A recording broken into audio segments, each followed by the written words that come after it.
Good morning. সকাল সকাল একদম রেডি সেডি হয়ে বেরোচ্ছি আজকে। কালকে দেখলে যে টব নিয়ে এসেছি, তো টবগুলো তো ফাঁকা রাখা যাবে না, তো টবগুলো ভর্তি করার জন্য গাছ নিতে হবে। তো আজকে এসেছি গাছ নিতে।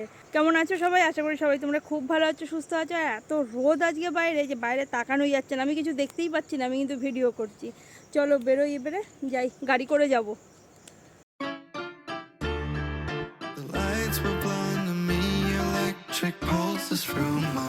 ঢুকে এই দেখো কি সুন্দর পদ্মর ইয়েগুলো হয়ে রয়েছে, পাতাগুলো পদ্মই তো নাকি শাপলা কি জানি, শালুক, বুঝতে পারছি না। চলো যাই, আর একজন চলে গেছে গাড়ি নিয়ে ভেতরে। চলো, ওই যে দেখা যাচ্ছে, যেটাই দেখে পছন্দ হচ্ছে সেটাই বলছে নাই, বিক্রি নাই, ভাড়া যাবে। বট নেবে? বট এখন আমাদের বট দেখা চলছে, বের করো নাহলে বুঝতে পারবে না। একটা ডাল তো নেবই না। এই বড়টা দেখো তো, এই বড়টা। হ্যাঁ বট, হ্যাঁ এটা বট। এইটা তো কি বিক্রি না? বিক্রি নয়। আগেবারে যেছিলাম তখন তোমরা ছিলে না, কিন্তু ওই মাসি ছিল। আর এই গাছটা আমার বাড়িতে আছে। তাহলে নিয়ে কি করবে? যেটা আছে সেটা দেখে লাভ নাই, যেটা নাই সেটা দেখো, শুধু শুধু সময় নষ্ট না করে।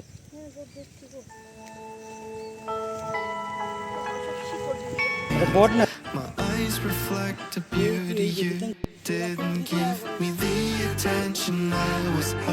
বাড়ি চলে এসেছি। বাড়ি এসে আগে এসেছি রান্নাঘরে, আগে রান্না চাপাতে এসেছি। কালকে একবার আগে স্নান করে পরে রান্না করতে এসে দারুণ কষ্ট পেয়েছি। ওই জন্য আজকে কী করেছি যে আগে রান্না করব, তারপরে বাকি কাজকর্ম করব। আর কি হয়েছে না হয়েছে, কি গাছ এনেছি না এনেছি, সেগুলো একটুখানি পরে দেখাচ্ছি। আজকে কি বলবো, একটা কাণ্ড হয়ে গেছে, কাণ্ড, যা তা কাণ্ড হয়েছে। মানে নাক এইখানে, এদিক দিয়ে দেখলে নাক এইখানে, আমরা আজকে ঘুরিয়ে নাক দেখেছি, পরে বলছি সে গল্প।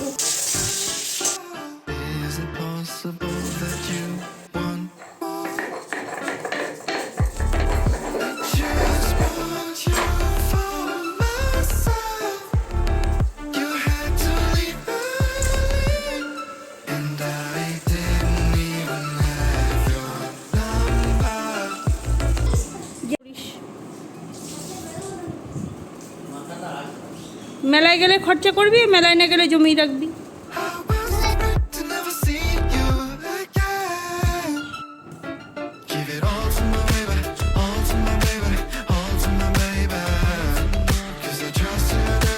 আর একজন রথ টানার জন্য দাঁড়িয়ে রয়েছে। ওই রাস্তাতেও রথ যাচ্ছে, রাস্তাতে অনেক ছোট ছোট রথ যাচ্ছে। আমাদের ঘরের সামনে যেই রথটা যাচ্ছে, যাও দিয়ে যাও, যাও।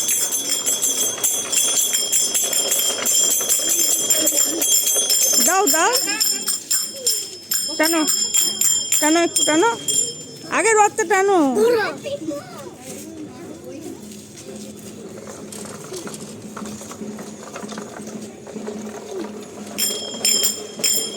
এইবারে আমাদের রথে যাওয়া হলো না, কারণ মেয়ের কালকে পরীক্ষা, ওই জন্য আর কেউ বেরোলামই না বিকালবেলায়, যে থাক আজ এই মানে এইবারটা দরকার নাই। তো ওই জন্য ঘরের সামনে দিয়ে যাচ্ছি, না এলাম এইখানেই তাহলে পয়সাটা দিয়ে রথে একটু টান দিয়ে দে, তো রথের দড়িতে টান দিয়ে দে। আর ওই বড় রাস্তা দিয়ে অনেক রথ যাচ্ছে, ছোট বড় অনেক রকমই যাচ্ছে রথ, কিন্তু সব থেকে বড় রথগুলো বোলপুরে বাজারেই বেরোয়। রথের মেলায় তো এবারে যাওয়া হলো না, ঘরেই এখন রথের মেলায় যেগুলো পাওয়া যায় সেগুলো খাওয়ার তোড়জোড় করলাম। কেন প্লেট দিলাম যে, প্লেটটা তো ওই যে ঝেড়ে রেখে দিলে কি ধুলো তো ভর্তি। আর রান্নাঘরে ভিড়ই ভিড়, মানে এত মানুষ, রান্না বান্না করার যে বলার নাই। আর রথের মেলার পাঁপড় ভাজা হচ্ছে বাড়িতে এখন, আর তার সাথে হচ্ছে এখন একটু চা চা চা চলে এসছে আমাদের আজকে রথযাত্রার স্পেশাল। হ্যাঁ, চা পাঁপড় ভাজা, চা পাঁপড় ভাজা, চা পাঁপড় ভাজা একদম। আজকে অনেকদিন পর আমাদের চা করছে গো। এমনি বিকালে আমরা সাধারণত চা পাই না গো। আজকে কোন ভাগ্যক্রমে বাড়িতে আছি বলে একটু, না না হ্যাঁ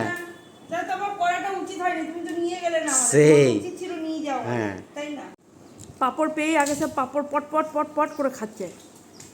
একদম ছোলার মতো। একটা জিনিস এখানে মিসিং আছে, কি? জিলাপি। রথে জিলাপিটা লাগবে, ঠিক। জিলাপিটা মিসিং। জিলাপিটা দাদা প্রতিবার তো নিয়ে আসে, কিন্তু এবারে তো দুপুরে আনে নাই। হঠাৎ করে প্ল্যানে চেঞ্জ, চা পাপড় যেই খাওয়া হয়েছে বলছে চলো একটুখানি ঘুরিয়ে নিয়ে আসি, মানে মেলায় তো আমরা যাচ্ছি না এবারে, এই সামনেই আমাদের এখানে বললো নিয়ে যাবে, রাস্তা দিয়ে বায়না ধরেছে, তো ওরা বেরিয়ে গেছিলো, বেরিয়ে যাওয়ার পরে বলছে তাহলে তুমিও আসো, তিনজন মিলেই এই 5 থেকে 10 মিনিট একটা ঘুরে তাড়াতাড়ি করে বাড়ি চলে আসবো। চলো হঠাৎ করে প্ল্যান হয়েছে, কিন্তু যেটা হয়েছে খুব ভালোই হয়েছে, চলো বেরোই। জিলাপির দোকানে লাইন দিয়ে লোকে জিলাপি কিনছে আজকের দিনে, মানুষ সারা বছর জিলাপি খাক না খাক, এই রথের দিনে জিলাপি খাবেই খাবে একদম। সারা বছর মানুষের জিলাপি খায় না, সুগার আছে মিষ্টি খায় না, কিন্তু রথের দিনে জিলাপি খাবেই খাবে, পাঁপড় ভাজা খাবেই খাবে, কোনো কথা নাই একেবারে। ওইখানে আরও একটা জিলাপির দোকান, লাইন দেখো এখানে শুধু, বাপরে লাইন, ভিড় কত, মনে হচ্ছে মেলা লেগেছে এইখানেই, ভিড় কম আছে তাও লাইনই আছে এখানে।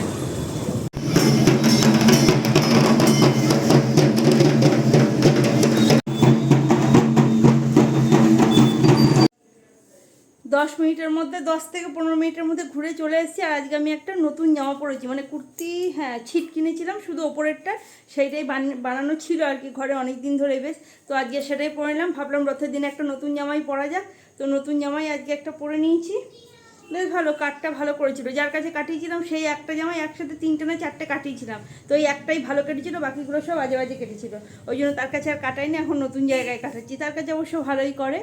তো আগে থেকে যদি বলতো বেশ শাড়িটারি পরার প্ল্যান ছিল, ভেবেছিলাম শাড়িটারি পরে একটু বেরোবো। গোটা বাজার ঘুরে জিলাপি খুঁজে পেলো না, লাস্টে এই পাড়ার দোকান থেকে জিলাপি নিয়ে আসলো। বাজারে এত জিলাপির দোকান, সব জায়গায় এত ভিড়, কোথাও জিলাপি কিনতে পারলো না, আনতে আনতেই ফেটে গেল। বাজারের দোকানে এত ভিড় দেখলো, সব জায়গায় কোথাও জিলাপি কিনলো না। এখানে কতক্ষণ দাঁড়িয়ে নিলে এনে, সন্ধ্যাবেলা বেরোবো না বলেও বেরিয়ে কোথাও জিলাপির দোকানে দাঁড়াতে পারলাম না, সে এত বড় বড় লাইন, মনে হচ্ছে 1 ঘন্টা লাগবে ওখানে জিলাপি কিনতে, জিলাপি না নিয়ে বাড়ি ফিরে আসতে হয়েছে। এখন এইটা একটু লাল, বাকিগুলো তো একদম সাদা, এইটা তো পুরো সাদা একেবারে। আর দুপুরবেলায় যে গাছ নিয়ে আসলাম, এসে আর তোমাদের গাছগুলো দেখানো হলো না, কালকে দেখাবো। এবারে বলি যে কী হয়েছিল দুপুরবেলায়। গাছটা নিলাম, গাছ নিতে গিয়ে তো একটা ঝামেলা হলো মানে যে ওইখানে ম্যানেজার, তার বিহেভিয়ার খুবই খারাপ, খুবই মানে প্রচণ্ড রুড বিহেভিয়ার। সে প্রথমত আজকে আসে নাই, তাকে ফোন করে যাওয়া হয়েছিল যে খোলা আছে নাকি নার্সারি, বললো যে হ্যাঁ, তাকে ফোন করেই আমরা গেছিলাম, তো যাওয়ার পরে সে তো নাই। এবারে গাছ আমরা পছন্দ করলাম, পছন্দ করার পরে তাকে ফোনে হোয়াটসঅ্যাপে যারা কর্মচারী ছিল তারা পাঠিয়ে টাকার একটা করলো, মানে ফুল একটা অ্যামাউন্ট বলে দিল, কোনটার কত দাম সেটা বলছে না। তারপরে খুবই বাজে ব্যবহার, মানে লাস্টে বলছে এই টাকা দিয়ে ছেড়ে দে, নিলে নেবে, না নিলে না নেবে, এরকম একটা বিহেভিয়ার করলো। দিয়ে আমরা চলে এলাম, যে কটা পছন্দ হয়েছিল যা বলেছে আমরা সেটা দিয়েই নিয়ে চলে এসেছি। বেরিয়ে গেছি, বেরিয়ে আসার পরে রাস্তা আসতে গেছি, বাচ্চা ওখানে শুনছি গাড়ি ধরছে, আর আমাদের বাড়ি থেকে নার্সারি খুব বেশি হলে 5 মিনিট হবে, আমরা তো হেলমেট নিয়ে বেরোই নি, এমনিই বেরিয়ে গেছিলাম। দিয়ে আবার সেই ঘুরে মোটামুটি আরও মনে হয় 15 মিনিটের রাস্তা ঘুরে, যেটা 5 মিনিটে বাড়ি আসতাম সেটা 15 মিনিট ঘুরে আমরা আজকে বাড়ি এসেছি, আস্তে আস্তে 12টা। এই হলো আজকের কাণ্ড, মানে সকালবেলাটা পুরো একদম যা তা টাইমটা আমার লস হয়ে গেছে। বাড়িতে এসে আগে রান্নাবান্না করেছি, মানে বাকি কাজ পরে করব, আগে রান্নাবান্না করে খেয়ে দিয়ে মানে এত পরিমাণে ক্লান্ত লাগছিলো, রোদের মধ্যে ঘুরেছি তো, রোদের মধ্যে আর প্রচণ্ড রোদ ছিল আজকে, রোদের মধ্যে ওই গাড়িতে করেই এসেছি, কিন্তু তবুও মাথা একদম ধরে গেছিলো আমার, ওই জন্য ভিডিও অনও করি নাই, কিছুই না। এখন এই যে তোমাদেরকে বললাম যে কী হয়েছে না হয়েছে, এই হলো আজকের মোদ্দা কথা।